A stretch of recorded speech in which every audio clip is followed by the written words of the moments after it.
Hi, I'm Mike Fowler, Principal Data Engineer at Clarinet. Today I'm going to take you on a journey from data warehouses to data lakes, and along the way we'll see the value of streams. Now many of you will have seen this article from 2017 that said that data is the new oil.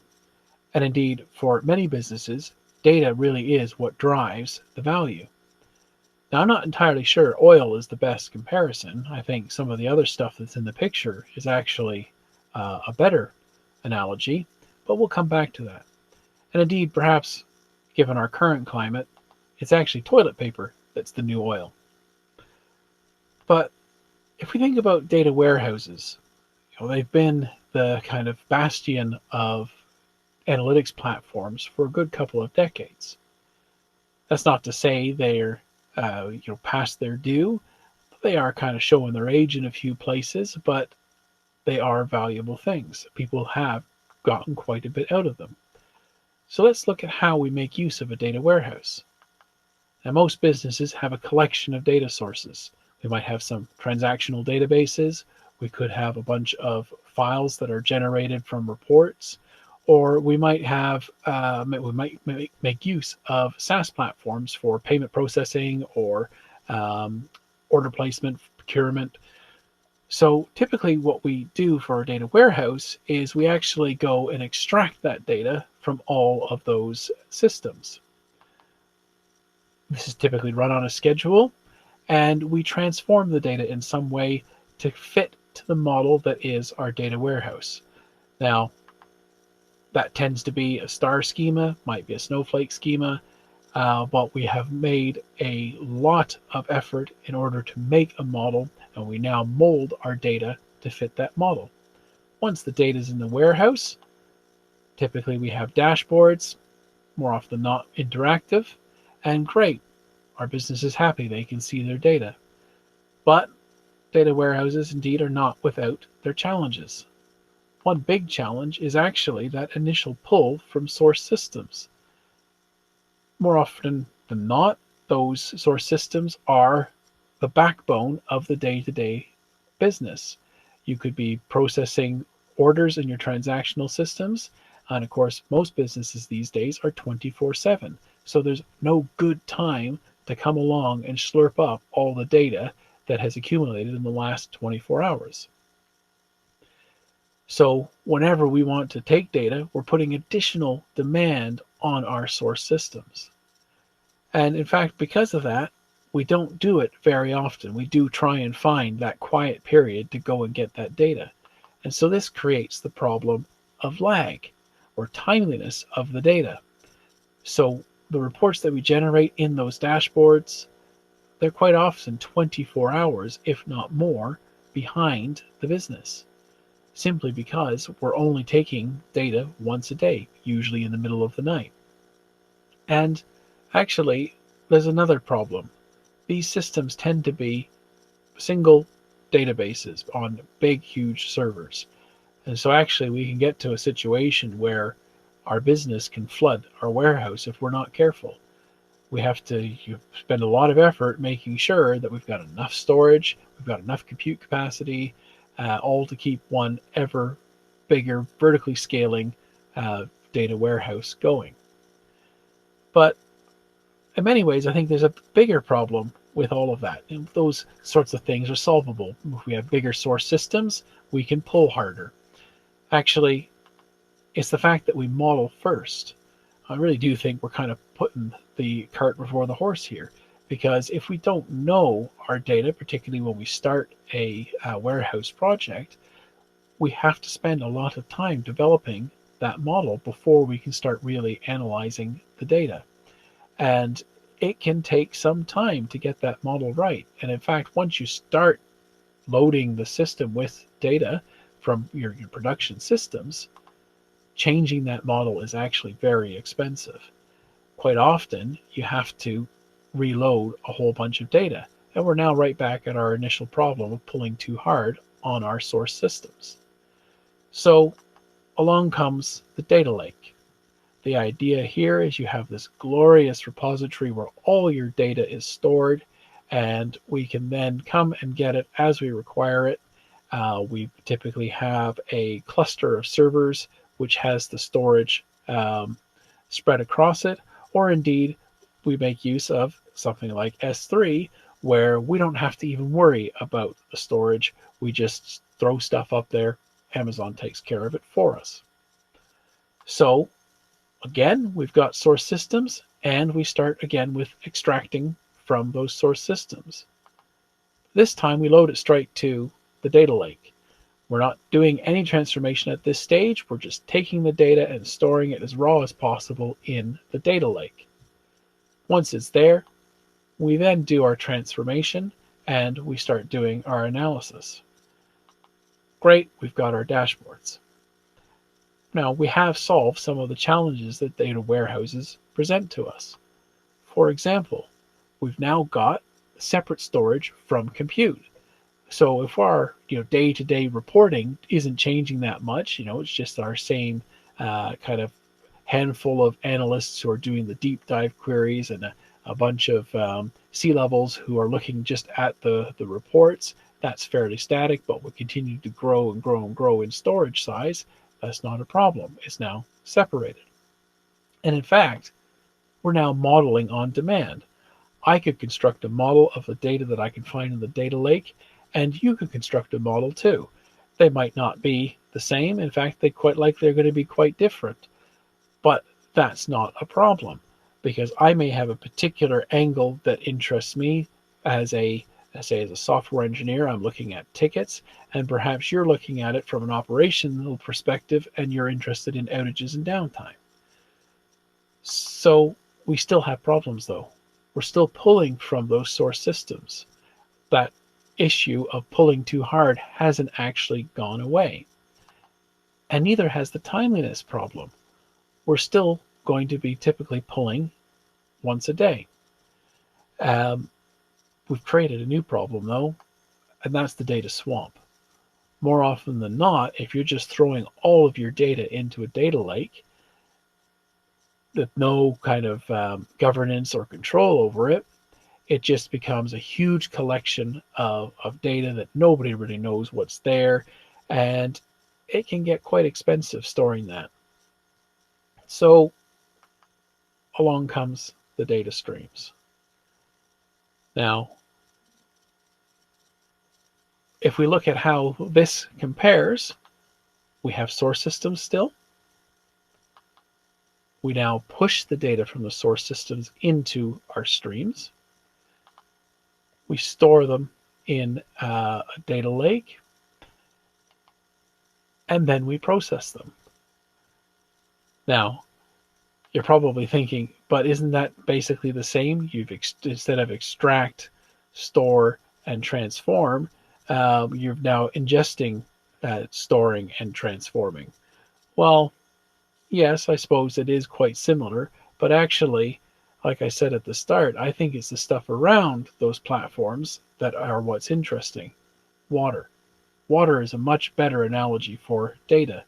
Oil, once you've used it, it's gone. There's no more value in it. But data doesn't deprecate. As long as we have the data and we're using it, it continues to give us value. And so actually something like the water cycle makes a lot more sense. And when you add that kind of feedback and the repetition onto your stream, the fact that you can go into a model and you can feed back into your stream and continue to refine, it actually changes things quite a bit. So how do we go about putting this together? Well, there's a few different ways that we could ingest data. One is with messaging services like SQS.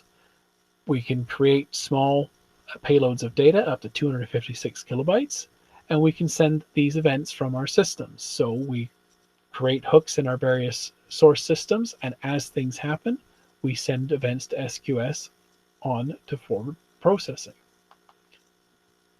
We could use streaming services like Kinesis data streams, like Kafka, and post messages directly to there. One of the nice advantages of these systems is that the data stays in the stream for a configurable time period. By default, with Kinesis, that's a day. So we can have lots of different people at different times see that data as it's there in the stream. We can also use integration services as we've done before, but we might use these services in a slightly different way in that we take from our streams and stick them in other places.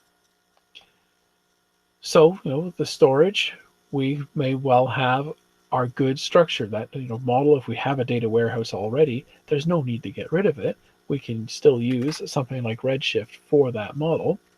And more often than not, when you're doing deep analysis, you actually need to get the data to a point where it is structured.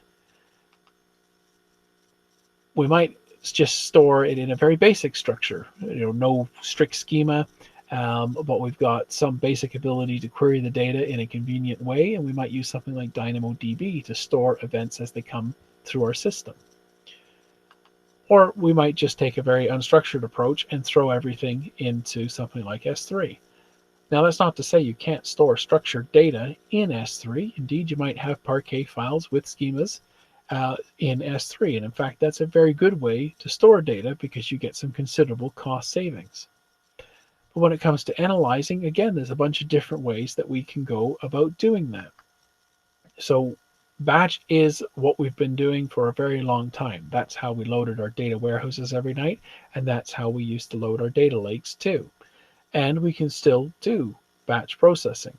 In fact, batch processing is very good for looking at all of your data over time. And in fact, you can think of training a machine learned model as a batch job because it's looking at all that data and you run it, build the model, train, off you go. Streaming storage actually is possible here too for analyzing the data as it comes through. So we've got Kinesis Data Analytics, which behaves very much like our Kinesis stream, but we actually have the ability to run SQL or Java code and analyze the data as it's moving through our data pipeline. And of course, we've got our modeling. So we can use SageMaker both to explore the data in things like the notebook, or to host a machine learned model where as part of our data stream, we can actually make inferences in near real time. So how do we go about putting all of this together? There's a lot of different components here, and indeed there's many different ways you can piece them together. So let's have a scenario. Many of you will have experienced a pager at some point in time. But for the benefit of those who've never experienced a pager, if you've ever had a child in your house, you'll no doubt be aware of them liking to wake up at 3 in the morning, especially when they're tiny. And actually, being woken up by a baby isn't that much different than being disturbed by a pager. You're wide awake, you have to do something to calm the situation, then you go back to sleep, or at least you try. And actually, at 3 in the morning, changing the nappy on a server isn't that much different than rebooting a baby.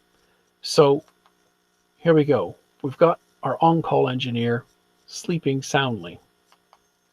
4:03 gets an alert. Pager, the production is down. Wide awake, adrenaline pumping. 4:04, all clear. There's nothing more frustrating as an on-call engineer than to have that happen. Because if you're anything like me, it's going to be a good 20 minutes, half an hour before you're actually even able to attempt to go back to sleep. So here's our scenario.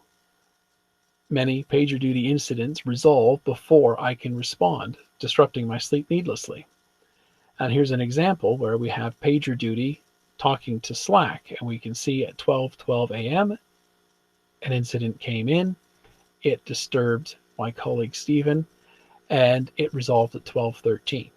Now, Stephen may or may not have been awake at that hour, but nonetheless, that is a frustrating experience. And you can see there that he did acknowledge it. So that pager went off, he was there, inside that minute he acknowledged the incident, and then it resolved. So here's Mr. Data. He's a machine learned bot who makes predictions when new incidents come in, so that if he thinks with good confidence that that incident is going to solve, or resolve rather, within a 3-minute window, he can take that instead of the on-call engineer. And so here we've got an incident, and he's got a 77% confidence that that's going to resolve inside of 3 minutes. And indeed, it only took 50 seconds for it to resolve. So let's have a look at how we could put this together with those components. We've got our PagerDuty as our source system, and this can push the data to us. We tell it, here's an endpoint that you can call when an incident occurs. So we have that go into our stream. Now, one interesting thing with streams is that you can fork them like a river. So we could have every data, every sort of incident we receive can be stored in the data lake for future processing. Moving on down the stream, we've got our model that we've built on top of that data lake. So all of our historic incidents, we've built our model, it's there, and we put that in something like scikit-learn, and we can now make an inference for that. So this new incident, do we think it's one that's going to resolve or not? There we go. And we can post our results to Slack or do whatever else we wish to do. Now, the interesting thing about this sort of feedback that I mentioned is that we can actually have that inference be stored, so that not only do we have all of the incidents come in, we can also keep track of which model we were using and what the model predicted. And we can also see when down the line PagerDuty tells us, hey, that's been resolved, we can record that and see whether the model was correct or not. And in fact, we can build our data warehouse on top of the data lake. We may have that star schema already from our historic data warehouse, and there's no reason why you can't take data that's in the data lake and transform it to conform to the model in your data warehouse, and use the dashboards you always used to use. So how do we use our Amazon services to actually put that kind of high-level architecture together? Well, here we go. We'll use Redshift to host our warehouse. Now, Redshift is different than your kind of typical monstrous single server data warehouse because it has the ability to have multiple nodes. Your storage is now separate from your compute. It didn't used to be, but now it is. And S3 has our storage. We're not talking about really complicated data here, given that we're just dealing with incidents. But we've got SageMaker hosting our machine learned model. And now the stream itself isn't a single component. It's actually a sequence of components. So naturally, a Lambda function hidden behind an API gateway I've not pictured is the endpoint that PagerDuty calls. So what we do is we take the information and we immediately throw it on a Kinesis data stream. Now, the reason we do that is we want to acknowledge back to PagerDuty to say, yep, I've received that as quick as possible. Because if you don't, PagerDuty will call you again. And after another period, it will call you again and then give up. And what you end up having happen is that you get the same incident through your system 3 times, and Mr. Data makes an inference 3 times. I found that out the hard way. So by putting in the data stream, we're able to capture the data, tell PagerDuty we've got it, and the rest of the processing pipeline is decoupled from the source system. So another Lambda function can be invoked by virtue of data arriving in the Kinesis data stream, and it's this Lambda function that goes, asks SageMaker to make a prediction given the data we know about this incident, and send it off to be recorded, and ultimately send it to Slack to let us know what the prediction is. Now, the Kinesis into the Kinesis data stream into S3, we actually use Kinesis Firehose in order to do that. So one really useful thing about introducing something like a Kinesis data stream, not only do we have that decoupling, we also have the ability to start forking our processing. So we've got a split here. We've got our main processing across the top, but we're also sending off the data at that point. And indeed, you can imagine how if you had a much more complicated set of processing, you might well have a number of Kinesis streams in between things, which could fan out to any number of sort of dependent processes. Now, one really useful thing about Firehose is that you can actually split in Firehose itself. So you can have all the data it receives stored into S3, as well as send it to Redshift for storage. So we kill off two birds there with one stone. Now, if we kind of remove the clutter and just see our sort of AWS components there, this is kind of our high-level architecture for handling the PagerDuty incidents. Now, how does that actually help solve the outstanding problems we had with data lakes and data warehouses? Well, you recall that there were three particular problems. There was the pulling too hard on source systems, the timeliness of the data that we're analyzing, and the issue of a data swamp. Now, with the pulling too hard, we've actually worked so that we're now pushing our data into the pipeline. Now, transactional systems, there are a couple of different ways you can go about doing that. You could use triggers, for example, that as data arrives that's of interest, you could then send it off to something like Kinesis or Kafka. Or you can look at using a technology like Debezium, a Kafka Connect plugin that uses change data capture on source database systems like Postgres, SQL Server, MySQL, MongoDB, and it relays that into Kafka, which you can then use for your processing. So even with a relational database, you can actually separate that out. Now with the timeliness, we're actually now making decisions off the data as it arrives. So through our main pipeline there, we're capturing the data, we're making an inference with a machine learned model, and we're then making a decision. Yes, this is an incident that needs to go and wake up an engineer because we don't think it's going to resolve in 3 minutes, or no, let the engineer sleep. I think this is going to be fine.